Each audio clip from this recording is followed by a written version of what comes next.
Debuting in the pages of comic books in 1984, the Teenage Mutant Ninja Turtles went on to become a dominant cultural phenomenon for the better part of a decade, with movies, toys, cartoons, and so much more. It was also a bountiful time for TMNT-themed video games across all platforms, with classics like the 1989 arcade game and Turtles in Time still being celebrated today. Shredder's Revenge is here to recapture that classic legacy.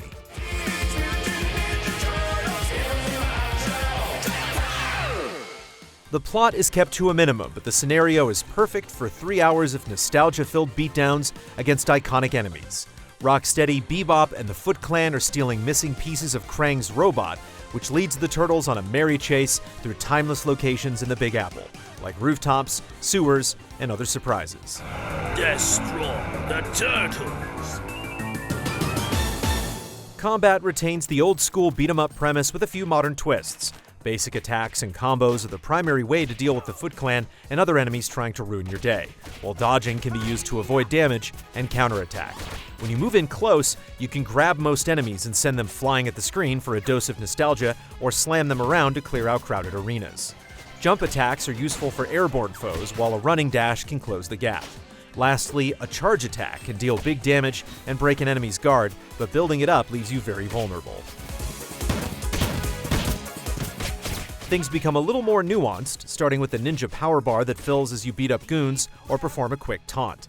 Filling the bar allows you to unleash a unique super attack that deals heavy damage, with additional powers unlocked as you level up each hero. Finding the right space and time to unleash a super, as well as when to back away to taunt and charge your meter, can make all the difference in surviving an unruly boss.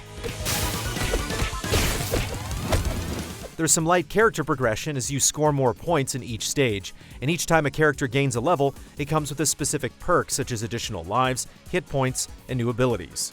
Optional challenges and hidden collectibles can net additional points, quickening the leveling process. Smashing boxes and trash cans is usually enough to uncover secret items, which can then be turned into the Turtles' allies on the overworld map.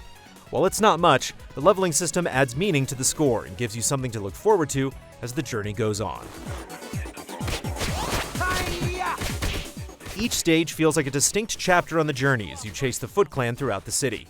Many areas introduce different enemy types like rock troops, or feature standard foot soldiers in amusing situations such as running carnival booths. And it's small things like this that make each level so enticing, as they're densely packed with details you might not even catch your first time through. The game's levels are paced perfectly, with few lasting more than 10 minutes, building the stakes until a final showdown.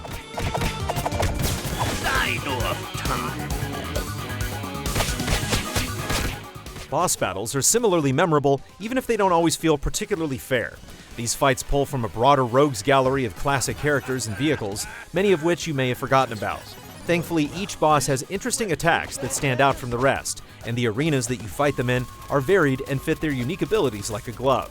It's equally as fun to see how each boss looks and where they end up in the grand scheme of things.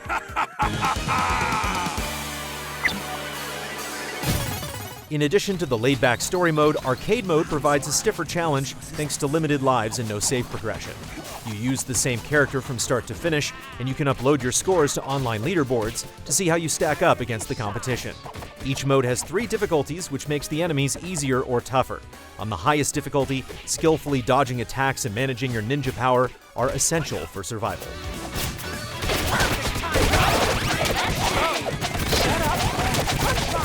Playing alone is good fun, but when you're joined by other members of the Turtles family, the action gets totally radical. The 4 Turtles are joined by April O'Neil, Master Splinter, and Casey Jones, each with their own minor differences. Raph dishes out more damage, but has the shortest reach, while Donatello is the opposite. Co-op attacks can be unleashed for major destruction, but pulling them off amidst the chaos can make them feel random. More importantly, playing as a group gives you the chance to heal or revive each other, keeping more characters in play for the long haul. Up to 6 players can play together locally or online, except for the PlayStation version, which only supports 4 controllers locally. 6 players is a chaotically good time, but 3 feels like a balanced sweet spot.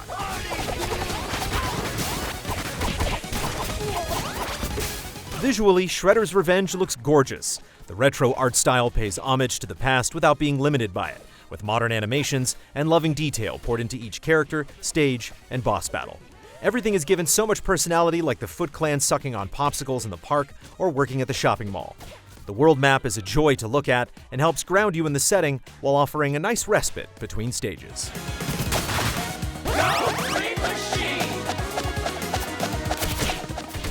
Teenage Mutant Ninja Turtles Shredder's Revenge is a love letter to classic beat-em-ups.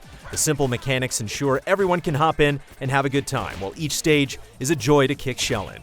The bosses are a blast from the past, while modern control ensures pummeling the Foot Clan has never felt so excellent. Whether you're a lifelong fan or the new kid on the block, the Turtles are here to start your summer off right. Cowabunga!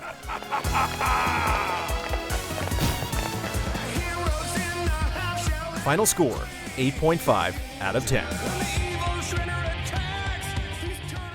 All our reviews are made possible by generous viewers just like you. Check out patreon.com/EasyAllies to keep Easy Allies going and get access to exclusive shows like Trash Babies, where we pass the controller dumpster diving through low-rated games.